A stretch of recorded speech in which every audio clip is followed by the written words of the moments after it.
Este es un mensaje del pastor John MacArthur, traducido y predicado en español para el mundo de habla hispana. Gracias por estar aquí en esta noche para continuar con nuestro estudio de Génesis capítulo 1. Abramos nuestras Biblias en Génesis capítulo 1. Ahora llegamos al día 4 en la creación. Día 4. Se describe en Génesis 1, 14 al 19. Permítame leerle esa porción de las Escrituras. Génesis 1, versículo 14. Dijo luego Dios: haya lumbreras en la expansión de los cielos para separar el día de la noche, y sirvan de señales para las estaciones, para días y años, y sean por lumbreras en la expansión de los cielos para alumbrar sobre la tierra. Y fue así. E hizo Dios las dos grandes lumbreras, la lumbrera mayor para que señorease en el día, y la lumbrera menor para que señorease en la noche. Hizo también las estrellas. Y las puso Dios en la expansión de los cielos para alumbrar sobre la tierra, y para señorear en el día y en la noche, y para separar la luz de las tinieblas. Y vio Dios que era bueno. Y fue la tarde y la mañana el día cuarto.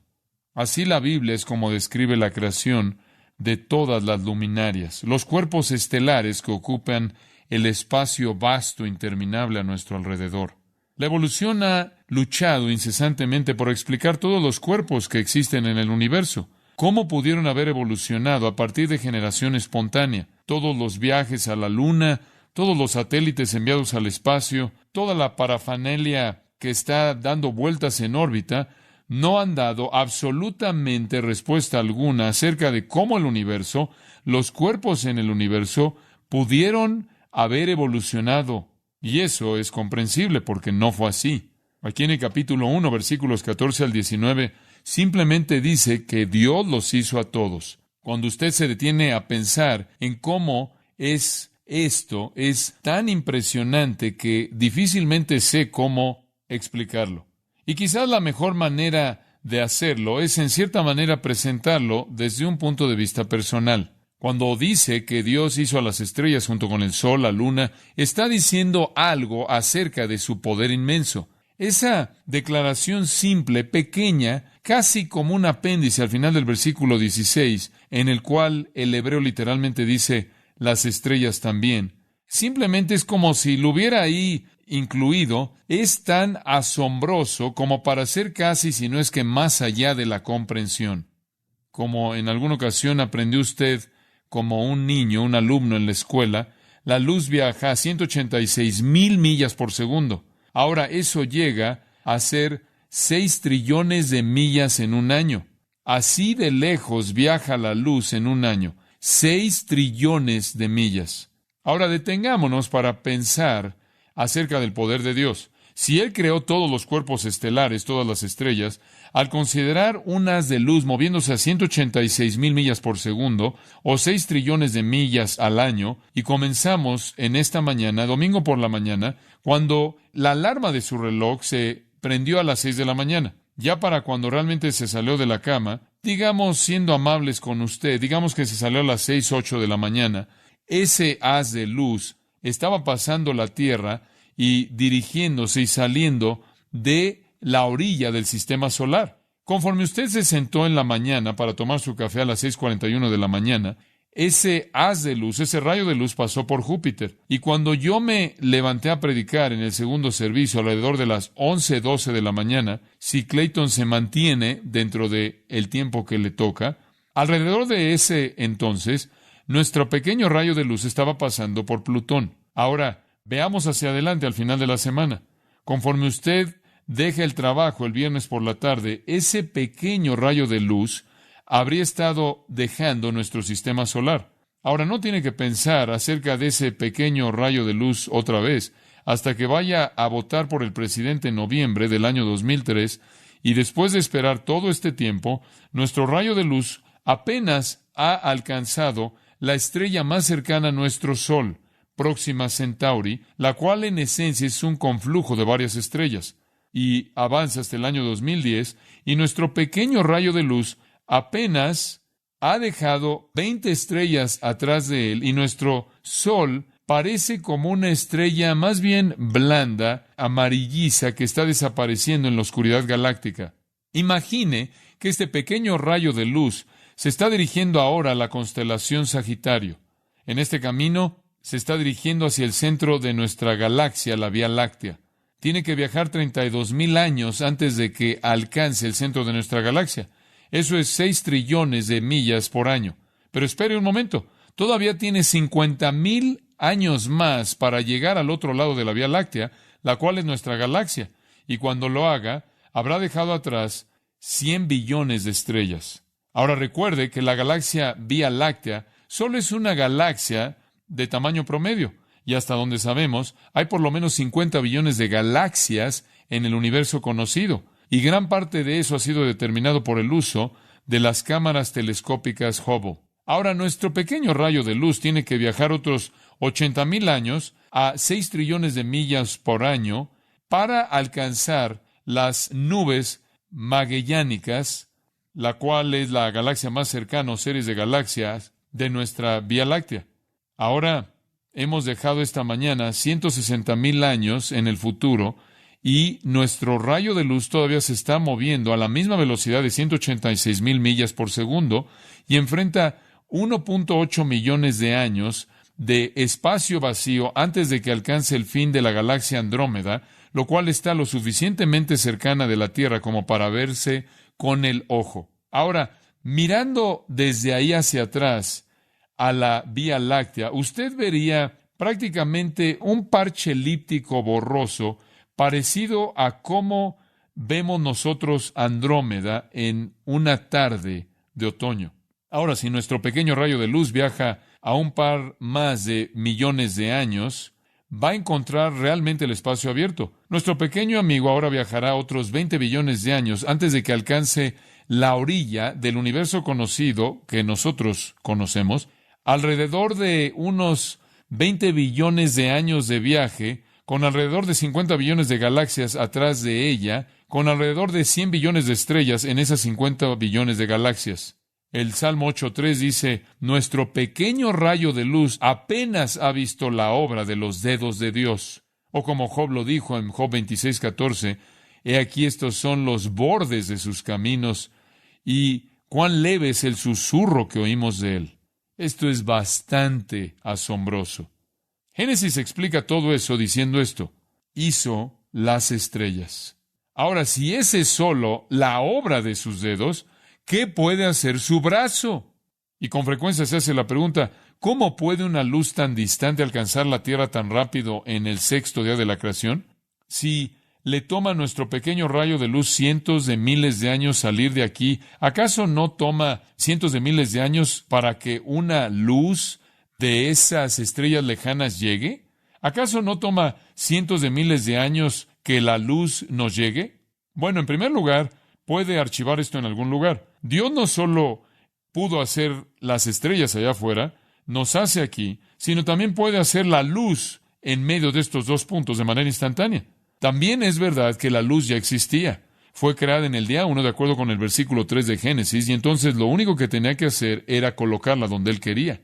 Pero realmente me inclino, después de continuar leyendo acerca de este tema, al hecho de que, como lo dijo un científico, que en el tiempo de la creación la velocidad de la luz posiblemente era 10 billones más rápida de lo que es ahora.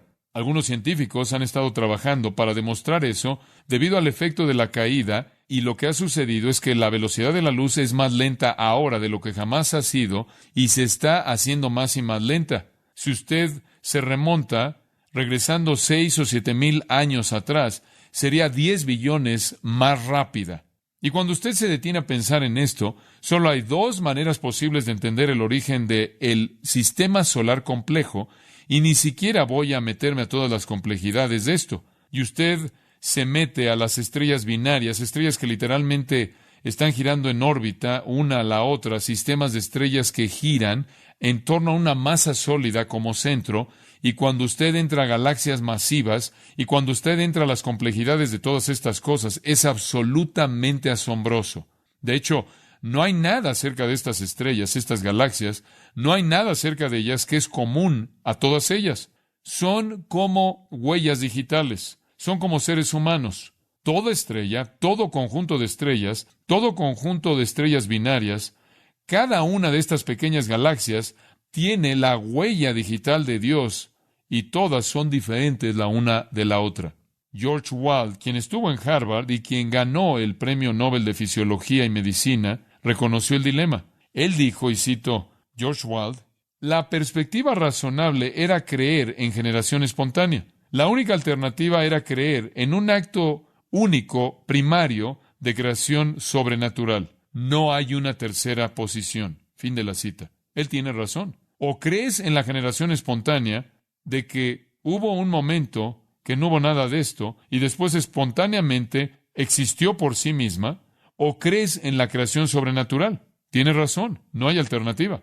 Wald, sin ninguna explicación dada, procedió a presentar su perspectiva, y cito, uno tiene que contemplar, dice él, la magnitud de esta tarea para reconocer que la generación espontánea de un organismo vivo es imposible. Sin embargo, aquí estamos como resultado, creo yo, de generación espontánea. Fin de la cita. Él diría que el universo entero, billones de galaxias, es el producto de la generación espontánea y racional, al azar, algo que existió de la nada. La teoría de que el universo entero y todo lo que hay en él es el resultado de algún proceso espontáneo, al azar, que espontáneamente generó células y espontáneamente generó gases, se aliaron a sí mismos de una manera ascendente hasta llegar a la complejidad que va creciendo, se va incrementando a lo largo de billones de años para crear por sí mismo el universo.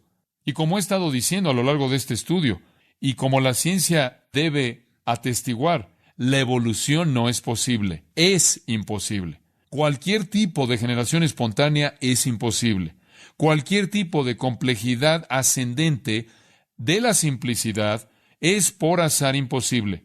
La evolución nunca ha sido observada. La evolución nunca ha sido probada porque es imposible. Y hay evidencia contundente, conclusiva, imposible de refutar, de una cantidad enorme en todo campo de la ciencia para probar la imposibilidad absoluta y total de la evolución, haciendo toda creencia en la evolución irracional y equivocada. He sido expuesto en este estudio particular a mucho más de lo que les estoy diciendo. Me encuentro a mí mismo leyendo y después simplemente extrayendo pequeños pedazos que les traigo. Pero estoy siendo expuesto a todo campo de la ciencia, lo cual en el pasado no necesariamente lo estuve. Y entre más y más leo, más vasto se convierte la riqueza de información que demuestra, más allá de cualquier argumento, lo imposible que es la evolución. Y es obvio que se necesita una mente sobrenatural y un acto sobrenatural de creación. Por ejemplo, por un momento traigámoslo o expliquémoslo a un nivel más reducido, a un nivel más bajo. Vamos de lo vasto que es este universo inmenso y asombroso a la complejidad más minúscula de la vida, el ácido deoxirribonucleico, el ADN. Este es el material del que hemos estado hablando en el pasado, que lleva el código de la vida para la función de todo organismo, ADN. Ahora, permítame hablarle un poco del ADN. El ADN existe en toda célula. ¿Entendió eso? En toda célula. Ahora, simplemente para llevarlo al punto en el que está usted, simplemente vea su cuerpo. Usted tiene en su cuerpo alrededor de 100 o algo así trillones de células. Cada una de esas células tiene una pequeña tira material física de ADN. Es una copia de información codificada y está enrollada. Está enrollada en toda célula de todo organismo vivo, incluyendo usted. Ahora, usted tiene 46 segmentos en esa tira enrollada. 23 de esos vino de su padre y 23 de esos vinieron de su madre para tener 46. La combinación entonces de su padre y de su madre de ADN le da 23 de cada uno y dio lugar a los 46, formados de manera única para determinar cómo se ve y gran parte de su personalidad y capacidades. Y precisa y explícitamente, esa pequeña tira enredada o enrollada determina exactamente cómo cada célula en su cuerpo debe funcionar a lo largo de su vida entera. Esa pequeña célula opera a partir de esa pequeña tira enrollada y el código en esa tira. Ahora, vamos aquí a desbocarnos. Si los 46 segmentos de su ADN en una de sus células, y cada una de sus células tiene los mismos 46 pequeños componentes de ADN, simplemente vamos a desenrollarlos. Si tomáramos una pequeña célula y tomáramos la tira enrollada de ADN y la estiráramos, sería de 7 pies de largo, realmente de más de 1,80 metros de longitud. Sería bastante delgada. Sería tan delgada, se me dice, que no podríamos verla bajo un microscópico de electrones. Pero, si fuera estirada, sería de 7 pies de largo, más de 1,85, más de eso, de largo. Eso está en cada una de sus 100 trillones de células. Sería tan delgado que los detalles no podrían ser vistos. No obstante, escuche esto. Si todo el ADN en su cuerpo, tomémoslo todo y estirémoslo y conectémoslo todo, se estiraría de aquí a la Luna 1,5 millón de veces. Es usted bastante increíble, ¿no es cierto? Si toda esta información densamente codificada fuera colocada en forma de mecanografía, fuera escrita, y simplemente fuera escrita para usted, llenaría el Gran Cañón 50 veces. Así de maravilloso y asombroso fue usted hecho, dice el Salmo 139:14. Entonces, si usted quiere números, le voy a dar números. Puede ir a la complejidad más grande, más vasta del universo, o puede ver la complejidad más pequeña de las células dentro del cuerpo humano, y lo que usted va a ver es la mano de un creador inteligente, poderoso. Ahora, tomemos algo en medio de estos dos puntos. Hemos ido realmente a lo más grande y a lo más pequeño. Tomemos algo no tan grande, no tan pequeño, su cerebro. No voy a entrar en detalles personales de cuál pueda ser el tamaño de su cerebro, pero hablemos de su cerebro. Hay tantas cosas que podría decir acerca del cerebro. El estudio del cerebro verdaderamente es un estudio asombroso. Asombroso.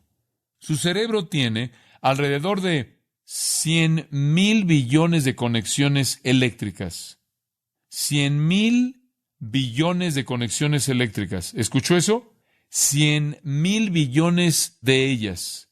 10 a la 14ª potencia. De hecho, su cerebro tiene más conexiones eléctricas que todos los electrodomésticos en la faz del planeta. Sin embargo, su cerebro, con sus 100,000 billones de conexiones eléctricas, cabe en un pequeño contenedor y opera durante 70 años con 10 watts de potencia y es impulsado primordialmente por hamburguesas con queso y papas a la francesa. ¿Por qué ser un evolucionista es la cúspide de la incongruencia, de la aberración? ¿No es cierto? Bueno, suficiente acerca de su cerebro, no sea que podamos meternos en asuntos más personales. La única perspectiva razonable es que el universo fue creado por Dios, más poderoso, más complejo y más inteligente de lo que jamás podríamos imaginarnos. Y ni siquiera tenemos que imaginarnos. No tenemos que preguntarnos cómo lo hizo, porque nos dijo cómo lo hizo. Tenemos el relato. Leí fuente tras fuente tras fuente tras fuente de científicos de evolución tratando de explicar cómo el universo evolucionó hasta llegar a existir. Es inútil y no tiene esperanza. No necesitamos esa explicación. En 6 días Dios lo hizo y en un día llenó el universo con todas las estrellas, soles y lunas. Ahora regresemos al texto. La creación es introducida, en el versículo 1 es presentada con una declaración panorámica. En el principio creó Dios los cielos y la tierra. Esa es la declaración de resumen. Y como le dije hace semanas atrás, en esa declaración usted tiene todo lo que se conoce categorizado. Herbert Spencer murió en 1903 y él dijo todo lo que se conoce en el universo puede ser resumido en 5 categorías: tiempo, fuerza, acción, espacio y materia. Él fue reconocido como un genio brillante, como un gran científico por haber descubierto las 5 categorías de lo que se puede conocer: tiempo, fuerza, acción, espacio y materia. Todo lo que existe puede encajar en eso. Y ese fue un gran descubrimiento. Eso es exactamente lo que dice en el primer versículo de la Biblia. En el principio, eso es tiempo, creó, eso es acción, Dios, eso es fuerza, los cielos, eso es espacio, y la tierra, eso es materia. Todo está en ese versículo. Lo que está diciendo en el versículo 1 es simplemente el panorama general. Dios hizo los cielos y la tierra como los conocemos ahora. Después, comenzando en el versículo 2, comienza a describir cómo hizo eso. Él lo hizo en el proceso de 6 días. Ese proceso es descrito a partir del capítulo 1, versículo 2, hasta el capítulo 2, versículo 3. Esa es la sección que estamos estudiando aquí en Génesis. Estas son entonces las generaciones de los cielos y la tierra, la creación de los cielos y la tierra, la historia de los cielos y la tierra siendo creadas. Día 1, en el día 1 Dios hizo el material. Podríamos decir que en el día 1 Él creó el espacio, el tiempo y la materia. En el día 1, Él creó un universo que no estaba terminado en cuanto a su forma y era inhabitable, estaba despoblado. Y después creó la luz, como se nos indica en los versículos 2 al 5. Había oscuridad sobre la superficie del abismo que cubría la tierra. El Espíritu de Dios estaba revoloteando ahí. Dios dijo, sea la luz, y fue la luz. Dios separó la luz de las tinieblas. Y entonces en el día 1 Él creó el material a partir del cual la forma final del cielo y de la tierra sería hecha, y creó la luz. En el día 2 Él separó las aguas que cubrían la superficie de la tierra y tomó parte de las aguas arriba y dejó parte abajo en la tierra. Versículos 6 al 8 hablan de eso. Y en medio Él creó la expansión que conocemos como cielos. Él llamó, versículo 8, a la expansión cielos. Él dejó algo de agua en la tierra. Él envió algo de agua arriba, exactamente a donde no sabemos, pero sea el punto que sea donde fue esa agua, en medio está el cielo de los cielos, el cual es el lugar de todos los cuerpos estelares, las luminarias que Él creó en el día 4. Después, en el día 3, notamos en los versículos 9 al 13, que separó la tierra seca de el agua en la tierra, creando entonces los mares y la tierra.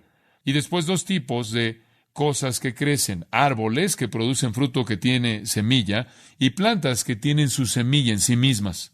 Entonces, en el día 1, el material para formar su universo hasta llegar a su forma final y luz.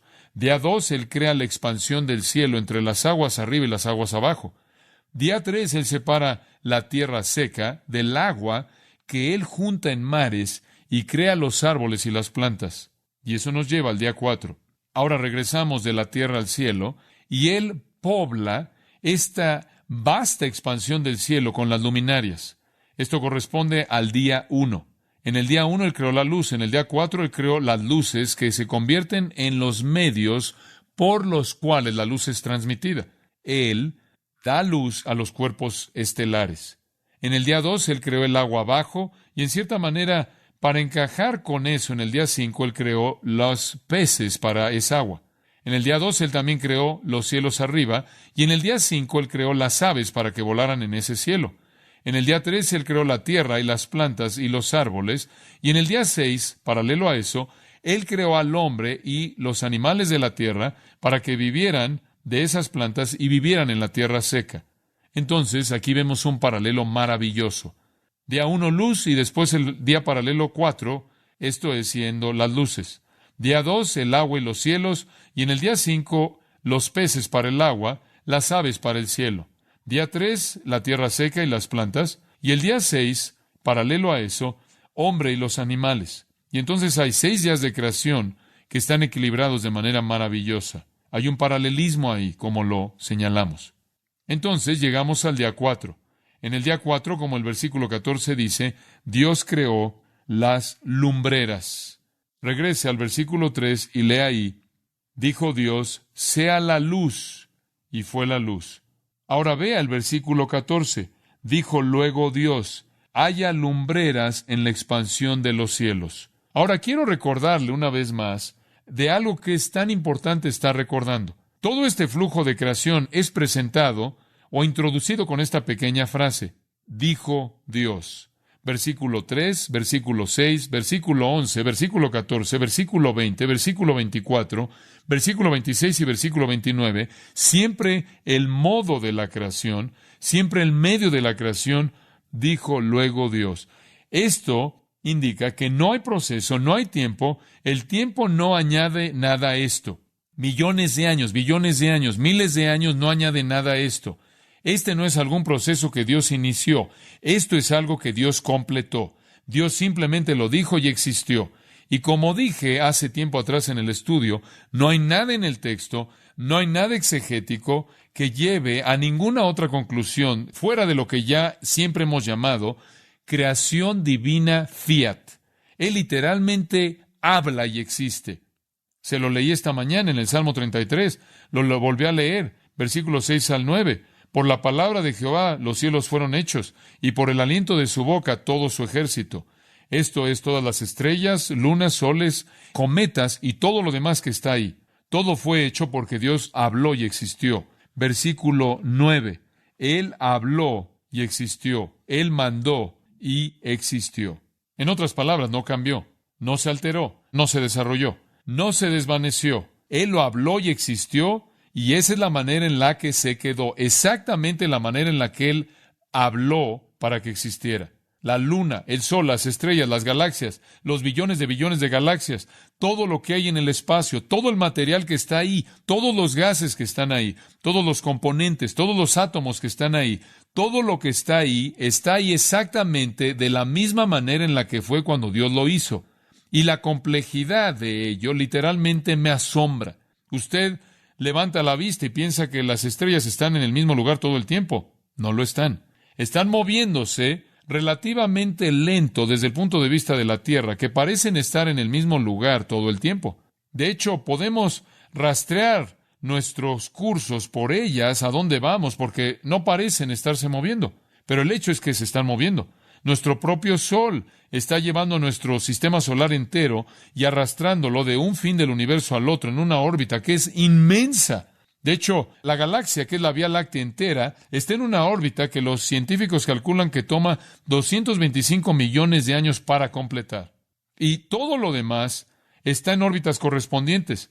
Todo esto es increíble y eso está haciendo exactamente lo que Dios diseñó que hiciera y lo creó para que lo hiciera así con una simple palabra. Dijo luego Dios, haya, y fue. Eso es todo. Hayan lumbreras, versículo 14, hayan lumbreras, con frecuencia llamadas luminarias. Y las luces eran para dividir. De regreso en el versículo 4, la luz era para dividir. Dios separó la luz de la oscuridad, de las tinieblas. Dios llamó a la luz día, a las tinieblas llamó noche. Y hubo la tarde y la mañana un día. Entonces, desde el principio, cuando Él creó la luz, antes de que hubiera una luna, antes de que hubieran estrellas, antes de que hubiera sol, hubo luz. No estaba relacionada a ninguno de estos cuerpos celestes, pero había luz. Dios creó la luz. La luz no es creada por las estrellas. La luz no es creada por el sol. La luz es simplemente creada por Dios y es dada a esas luminarias, esas lumbreras. Dios dijo, haya lumbreras. Y luces, luminarias, cuerpos celestes brillando, debían dividir, dice el versículo 18, para separar la luz de las tinieblas. Simplemente el mismo propósito de la creación original de la luz que tenía Dios en mente. Y entonces tenemos la creación de la luz en el versículo 1, que identifica el día y la noche, y la tarde y la mañana, el primer día solar de 24 horas, y ahora esa misma luz para ese mismo propósito que se le da a estos cuerpos celestes, el sol, la luna y las estrellas, que son identificados ahí en el versículo 16. Ahora observe de nuevo en el versículo 14. Haya lumbreras en la expansión de los cielos. Entonces sabemos que cuando Dios creó las luces, iban a ser colocadas en esta expansión que está entre las aguas abajo y las aguas arriba, fuera cual fuera el lugar donde estaban esas aguas.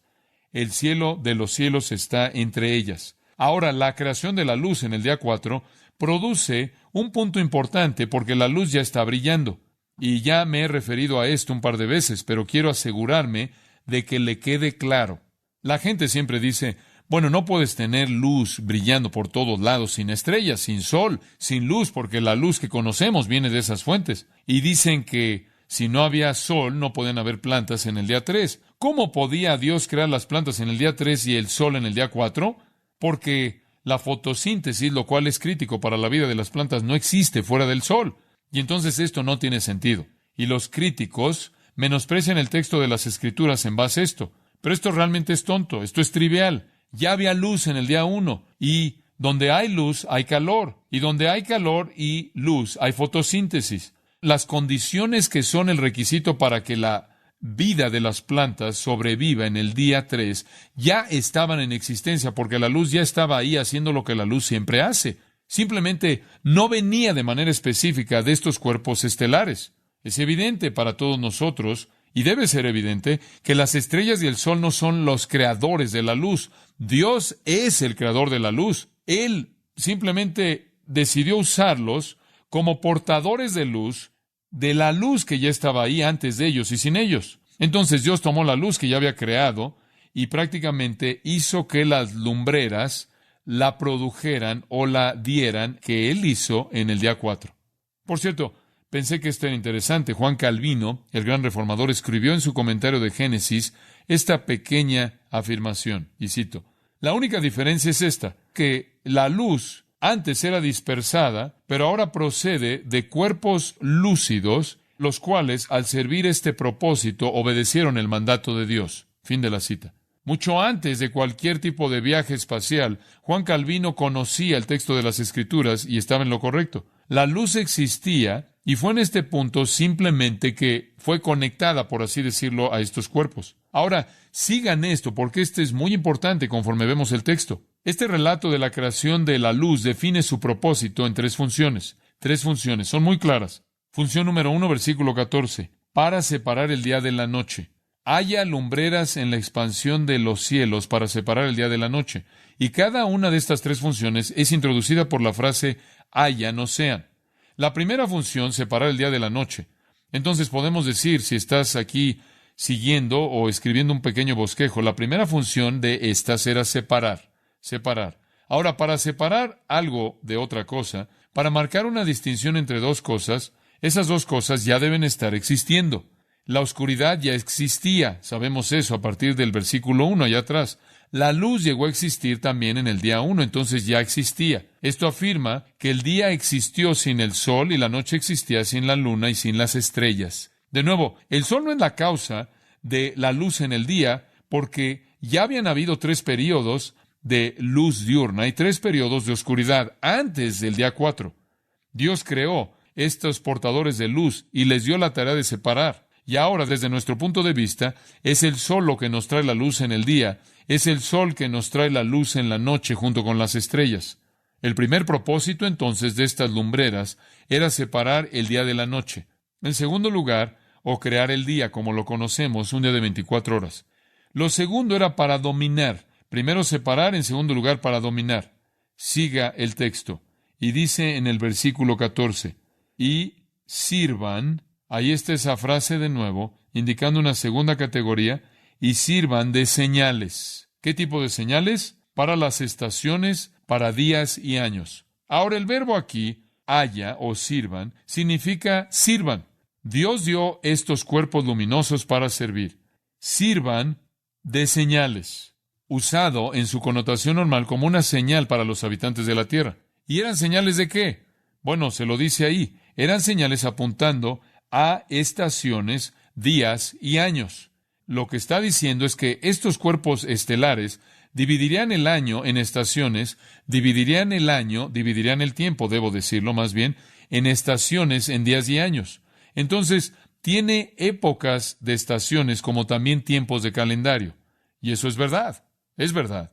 Es la luna, como usted bien sabe, lo que determina los meses. Y en el curso del movimiento de la luna, aunque es una órbita quizás algo rara, también genera las estaciones. El Sol hace lo mismo, porque la Tierra está inclinada sobre su eje y causa que el Sol esté en distancias variantes de su superficie en diferentes puntos en el globo en diferentes tiempos del año, lo cual produce las estaciones, las cuales son críticas para prácticamente la rejuvenación de la vida y el crecimiento de los cultivos y el florecimiento de la tierra y la bendición de la humanidad. Dios diseñó al sol y la luna para funcionar en la determinación de las estaciones. Dios también diseñó en particular al sol para servir en este asunto y a la luna para servir en el asunto de los días, porque el día de 24 horas simplemente es determinado por el hecho de que es el ciclo desde el atardecer al atardecer o del amanecer al amanecer, mañana y tarde, un periodo de tiempo en el que el sol está brillando y un periodo de tiempo en el que la noche es prendida o encendida o iluminada por la luna y las estrellas. Entonces Dios, al determinar la órbita del sol o de la Tierra en torno al Sol y la órbita de la Luna girando alrededor de la Tierra, determina un día. Un día entonces es determinado por la rotación de la Tierra sobre su eje. Un periodo de 24 horas es el tiempo de la rotación de la Tierra. Pero también es verdad que el Sol determina los años porque se necesita un año completo para que la Tierra rotando, cada rotación significando un día, continúe en su órbita alrededor del Sol. Ese es un periodo de 365 días. Entonces Dios creó el Sol y domina en el sentido de que domina la vida en la Tierra. Es la agencia mediante la cual nuestro tiempo en la luz y la oscuridad son determinados. Es la agencia, junto con la luna, mediante la cual las estaciones son determinadas. Es el agente mediante el cual el año del calendario es determinado. Por lo tanto, son los cuerpos celestes los que dominan nuestra vida. Nos dictan cuándo trabajamos, cuándo descansamos, cuándo despertamos, cuándo dormimos, cuándo comemos y cuándo no comemos. Por cierto, un comentario a pie de página interesante. Es la rotación de la Tierra sobre su eje que determina un día de 24 horas. Es la rotación de la Tierra, o más bien de la órbita de la Luna alrededor de la Tierra que determina el mes. Y es la rotación de la Tierra alrededor del Sol que determina el año. ¿Alguna vez se ha preguntado lo que determina una semana? No hay nada en los cuerpos celestes que determine una semana. Sin embargo, de manera universal, sobre la faz de la Tierra, la humanidad vive por semanas. ¿De dónde cree que obtuvieron eso? De Génesis capítulo 1. Ese fue el periodo de tiempo en el cual Dios creó el universo. Entonces, días y años, respectivamente, son las medidas más cortas y más largas de tiempo, fijadas de manera definida por el movimiento del Sol, y también involucra a la Luna en sus movimientos mensuales. Y, claro, dentro del marco de estos días y años, la Luna y el Sol también afectan las estaciones. Entonces, en primer lugar, estos cuerpos luminosos fueron dados para separar y, en segundo lugar, para dominar. Literalmente dominan nuestras vidas. Ahora, algunos han sugerido que cuando dice señales aquí, él pudo haberse referido a algo más. Bueno, me da gusto que sugirió eso. Simplemente no dice eso en la Biblia, y más bien yo prefiero apegarme a lo que Dios escribió aquí. La gente dice, bueno, tú sabes, esto podrá referirse a la tierra, a la navegación terrestre o marítima por las estrellas. Bueno, podría ser. Usted sabe, en cierta manera alineamos instrumentos con la estrella del norte y demás, y algunos inclusive han sugerido que esto podría ser una referencia velada a la estrella de Belén, la cual fue una señal para los hombres sabios de Mateo 2. Algunos realmente se exceden y ven en las estrellas algún tipo de señal astrológica. Hombre, nuestra cultura realmente se está ahogando en eso, pero dicen que hay algún tipo de zodiaco ahí, que esas estrellas de hecho son deidades o fuerzas o poderes que dan mensajes y tienen un gran impacto en las vidas de la gente.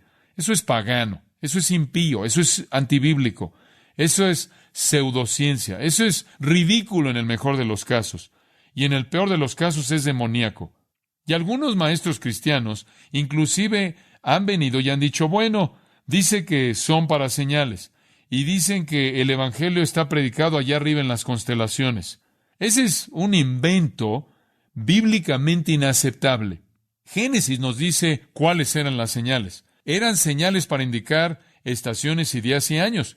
En esa manera dominan nuestra vida. Controlan la vida humana. Controlan todo lo que hacemos en nuestra vida. En tercer lugar, primero para separar, segundo para dominar, en tercer lugar para iluminar. Iluminar. En el versículo 15, esa misma frase otra vez. Dice, y sean por lumbreras en la expansión de los cielos para alumbrar sobre la tierra. Simplemente para proveer luz, para iluminar, para separar, para dominar, para iluminar. Y me encanta esto, y fue así. Hombre, esta es una manera suave de decir lo que pasó. Y lo mencioné hace un par de semanas atrás. El Big Bang, la gran explosión, claro, la cual es una teoría absurda de los evolucionistas, pero a manera de broma dije que en algún punto hubo un Big Bang, una gran explosión. No el tipo de gran explosión gaseosa celular de la cual hablan los evolucionistas, pero tienen que admitir que parece haber habido alguna especie de impulso explosivo rápido del universo para llevar al universo a su inmensidad en algún punto. Y mientras que rechazamos la teoría de la gran explosión del Big Bang, ciertamente hubo algo grande cuando Dios simplemente habló e hizo que un universo de cuerpos estelares existieran, e instantáneamente existieron. Y fue así. Y recuerde, esa pequeña frase fue usada en el versículo 7 y fue así. Versículo 9 y fue así. Versículo 11 fue así. Versículo 11 y fue así. Y es una frase técnica y significa que fue hecho permanente. Significa que en la creación hubo una condición firme, fija, establecida. Este es el testimonio, y lo he mencionado un par de veces. Humberto Cassuto, quien no es cristiano, es un escritor judío escribiendo desde el punto de vista, desde el entendimiento judío del libro de Génesis. Es tan útil. Este comentario me ha sido más útil que cualquier otro que he leído y realmente entiende el entendimiento hebreo del texto y simplemente dice de manera repetida que esta pequeña frase indica que fue así y permaneció así a lo largo de la vida del universo. Es una manera de decir que algo fue fijado, fue fijo. Y de nuevo, va en contra de la idea del creacionismo progresivo, de que Dios hizo algo y comenzó algún proceso de evolución. Lo hizo, lo fijó, fue firme, fue establecido. Exactamente lo que leí antes del Salmo 33, versículo 9. Ahora, es parecido en las otras descripciones de los días de la creación. La obra es ahora repetida y es definida con mayor detalle. Observe el versículo 16. E hizo Dios las dos grandes lumbreras. Él ahora está definiendo estas luces. Las dos grandes lumbreras. La lumbrera mayor para que señorease en el día y la lumbrera menor para que señorease en la noche. Hizo también las estrellas. Y de nuevo, amados, les recuerdo que la afirmación hizo es una afirmación inequívoca de creación divina, no de un proceso prolongado. Y Él hizo las dos grandes lumbreras. Dos grandes lumbreras. Las dos grandes lumbreras, refiriéndose a esas lumbreras que dominan nuestra vida, el sol y la luna. En el Salmo 8, 3, el salmista dice, cuando veo los cielos, obra de tus dedos, la luna y las estrellas que tú formaste, digo, ¿qué es el hombre para que tengas de él memoria? Dios es el creador, Dios es el hacedor. El Salmo 136, versículos 5 al 9, alaba a Dios con estas palabras. Al que hizo los cielos con entendimiento, porque para siempre es su misericordia. Al que extendió la tierra sobre las aguas, refiriéndose a separar la tierra del mar. Al que hizo las grandes lumbreras, los mismos términos usados en el Salmo 136. El sol para que señoreasen en el día, la luna y las estrellas para que señoreasen en la noche. Ahí el Salmo 136, versículos 5 al 9, afirman la creación de Dios de las dos grandes lumbreras, la lumbrera mayor para gobernar el día, la lumbrera menor para gobernar la noche, junto con las estrellas también. Ahora, veamos simplemente a la lumbrera mayor para gobernar el día. Ese es el sol, literalmente para gobernar sobre el día. Eso es lo que hace el sol. Allí en el versículo 18, para señorear en el día. Esa es la función del sol. Por cierto, cuando dice esto, debemos detenernos ahí. No estamos hablando de algo que es alguna persona. Usted sabe, las tribus de la antigüedad han adorado al dios sol. Los egipcios adoraron a Ra, al dios sol. Adoraron al dios y a la diosa de la luna. Las ideas idólatras, aberrantes paganas, que de alguna manera el sol, la luna y las estrellas son gobernantes literales, que son deidades que gobiernan la vida del hombre. Eso no es lo que está diciendo aquí. Los relatos antiguos babilónicos de hacer al sol y a la luna y las estrellas dioses, capacitándolos con personalidad, intelecto y voluntad. Y lo que es bastante extraño es que algunos de los rabinos llegaron a adoptar algo de esto. Hay mitos rabínicos influenciados por este tipo de paganismo que hacen que las lumbreras son personas que de alguna manera se comunican con su creador, de tal manera que algunos de los judíos llegaron a involucrarse en adorar a la luna y al sol. Si usted lee Ezequiel capítulo 8, va a encontrar una ilustración ahí de israelitas en el templo de Dios adorando al sol. Y toda esa idolatría, todo ese mito está excluido por el Antiguo Testamento. Simplemente son creación material, creación luminosa en los cielos, que gobiernan solo en el sentido de que están situados por encima de la tierra y controlan sus noches y controlan sus días y de esta manera controlan sus patrones de vida. Como dije antes, dominan. El sol, siendo el más dominante, gobierna el día. La luz menor, la lumbrera menor, versículo 16, sería la luna y gobierna la noche de la misma manera en la que el sol gobierna el día. Su función consiste en dar su luz sobre la noche. Por lo tanto, dicta nuestra vida en la oscuridad. Él hizo también las estrellas. Y eso es tan asombroso. Él también hizo las estrellas. Eso es todo. ¿Qué más puede ser dicho? La economía de palabras aquí es asombrosa. Usted no quiere saber esto, 20 billones de dólares han sido gastados para explorar la luna. 20 billones de dólares. Y una de las cosas que han estado tratando de descubrir es cómo es que la Luna evolucionó. Es cierto, esa ha sido una de las metas primordiales en la exploración de la Luna. Hasta ahora, $20 billones se han gastado en exploración de la Luna. No tienen información acerca de cómo la Luna evolucionó, porque no evolucionó. La evolución no tiene idea. Ni siquiera puede explicar cómo es que la Luna evolucionó.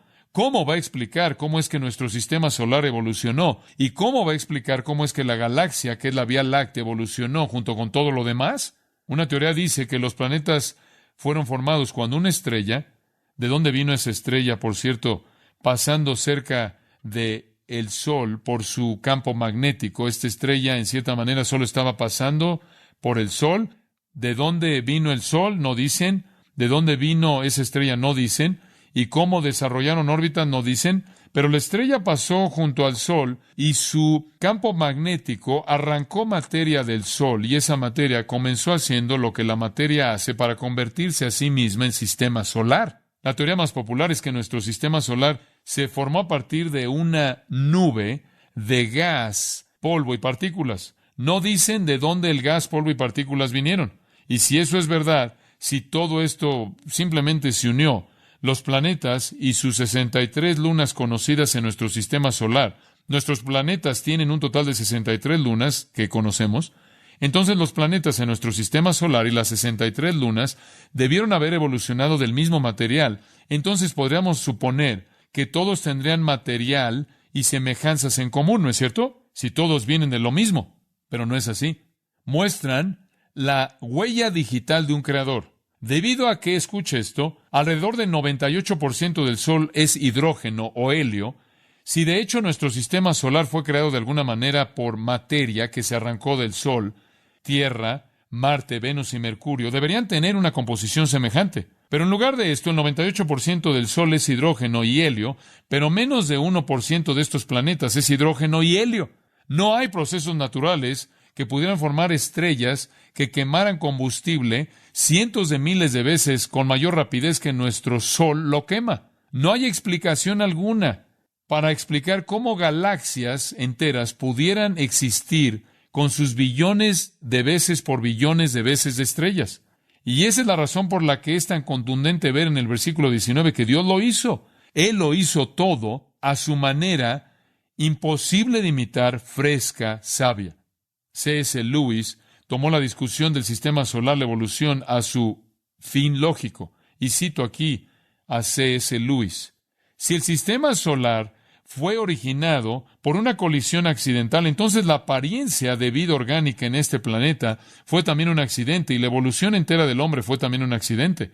Si fue así, entonces todos nuestros pensamientos actuales son accidentes. El resultado accidental del movimiento de átomos, esto entonces explica los pensamientos de los materialistas y los astrónomos, como también del resto de la gente. Pero si sus pensamientos son meros accidentes, ¿por qué debemos creer alguno de ellos? No veo razón alguna, dice C.S. Lewis, para creer que un accidente puede darme el relato correcto de todos los otros accidentes. Fin de la cita. Y Lewis sigue escribiendo en su libro acerca de milagros, que fue de Dios en el muelle, esto es de milagros, y él dice, y cito, cada pensamiento en particular no tiene valor si es el resultado de causas irracionales. Obviamente entonces el proceso entero de pensamiento humano, lo que llamamos razón, igualmente no tiene valor si es el resultado de causas irracionales. De esta manera, toda teoría del universo, lo cual hace de la mente humana un resultado de causas irracionales, es inadmisible, ya que sería una prueba de que no hay cosas tales como pruebas, lo cual es absurdo. Pero la evolución comúnmente es presentada como correcta y es precisamente una teoría de este tipo. Fin de la cita.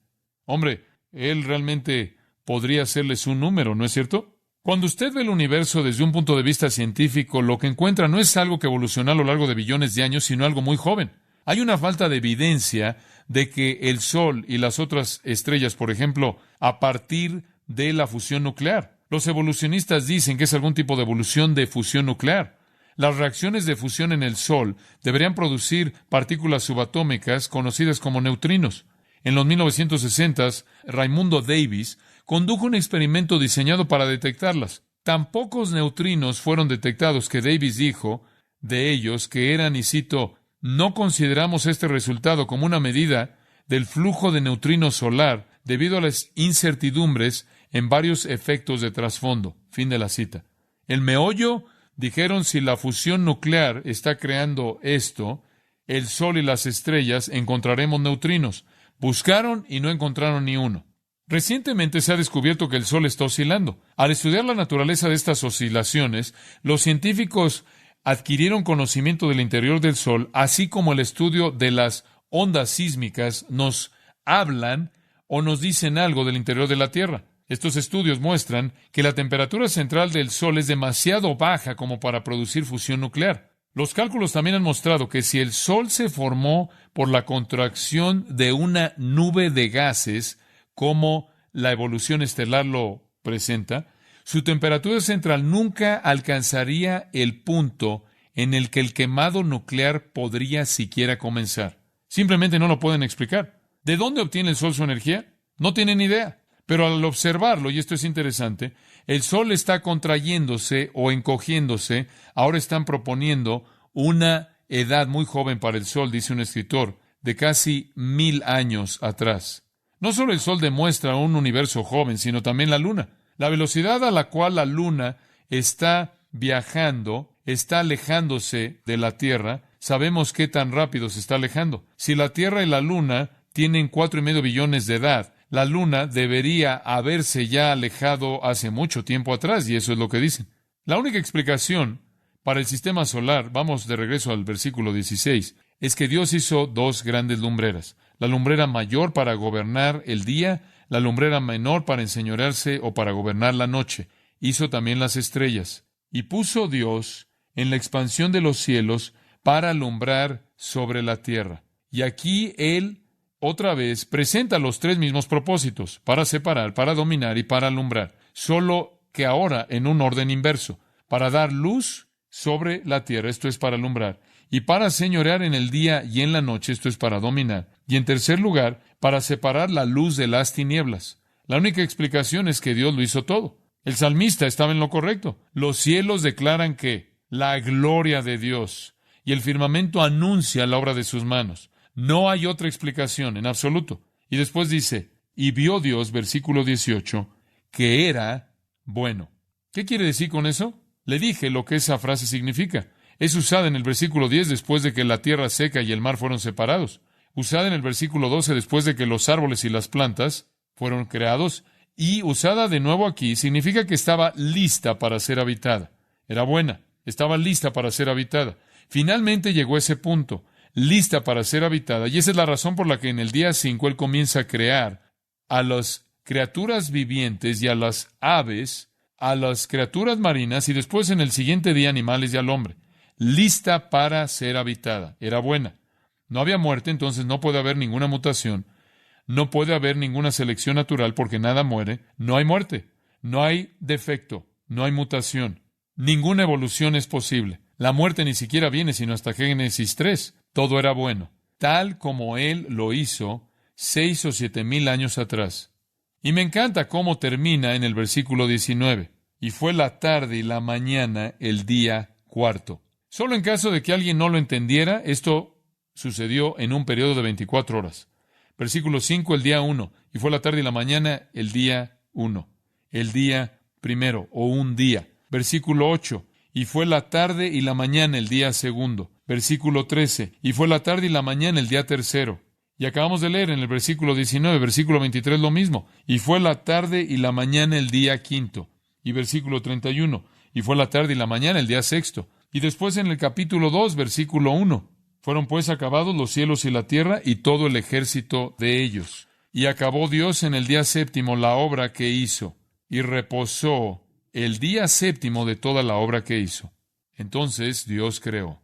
Y quiero cerrar llevándolo de regreso al Salmo 8. Pase conmigo al Salmo 8 y vamos a terminar aquí. Salmo 8. Oh Jehová, Señor nuestro, cuán glorioso es tu nombre en toda la tierra. Has puesto tu gloria sobre los cielos. Y él está viendo el macrocosmos, viendo la gloria de Dios en lo vasto que es la creación celestial. Y después ve a lo más pequeño, De la boca de los niños y de los que maman fundaste la fortaleza, a causa de tus enemigos, para hacer callar al enemigo y al vengativo. Cuando veo los cielos, obra de tus dedos, la luna y las estrellas que tú formaste, digo, ¿qué es el hombre para que tengas de él memoria? ¿Y el hijo del hombre para que lo visites? Y puedo estar seguro que en el día del salmista probablemente no conocían tanto de lo que está allá afuera, pero aún así está asombrado por Dios, quien creó el universo y se preocupaba por él. ¿Qué es el hombre para que tengas de él memoria? ¿Y el hijo del hombre para que lo visites? Se está refiriendo a la humanidad ahí.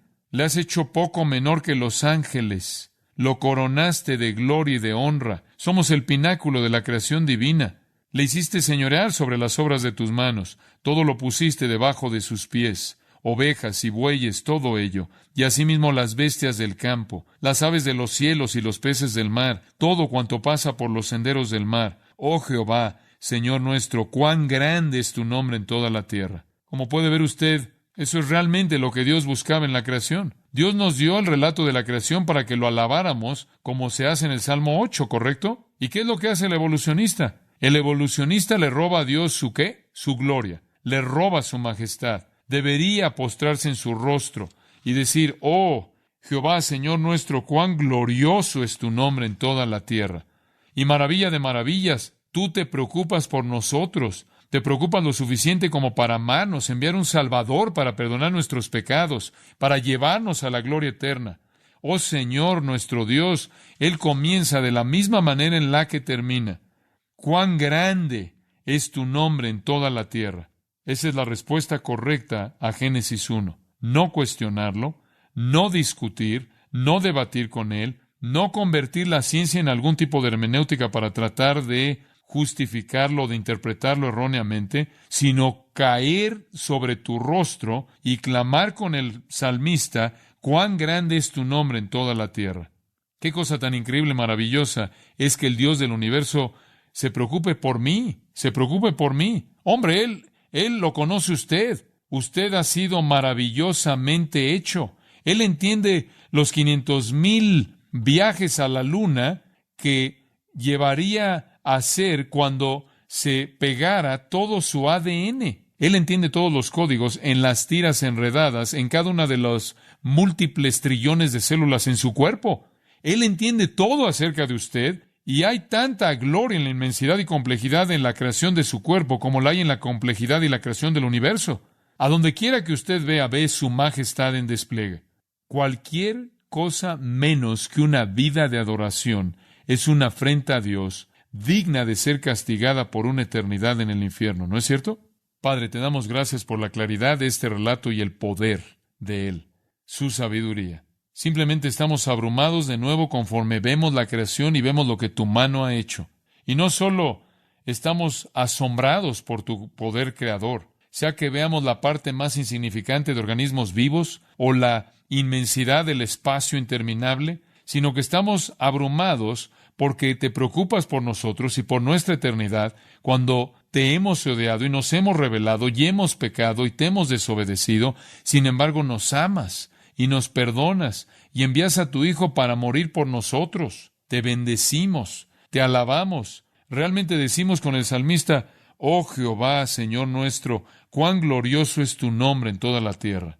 Te damos gracias porque tú nos creaste a tu propia imagen y nos creaste para tener comunión eterna contigo y hacer eso posible a través de Jesucristo, a quien pertenece la alabanza y la gloria en cuyo nombre oramos. Y todos dijeron,